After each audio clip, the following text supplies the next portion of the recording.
Welcome to How to 360's Kitchen Creations. Today, we're making irresistibly crunchy chocolate walnut wafers from scratch. You'll need flour, sugar, butter, cocoa powder, vanilla, salt, and chopped walnuts. Everything you see here, no more, no less. First, preheat your oven to 350 degrees Fahrenheit or 175 degrees Celsius. In a bowl, cream half a cup of softened butter with half a cup of sugar until it's pale and fluffy, about 2 minutes on medium speed.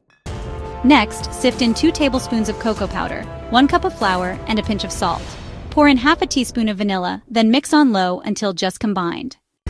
Gently fold in half a cup of finely chopped walnuts, ensuring an even distribution without overmixing. Roll the dough into a 1-inch diameter log. Chill briefly if too soft, then slice into 1/4-inch rounds. Arrange them on a parchment-lined baking sheet, spaced about 1 inch apart.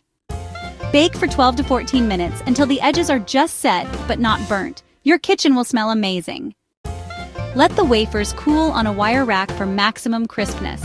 Once cool, serve with coffee or milk and enjoy. All the ingredients and baking instructions are posted in the description below.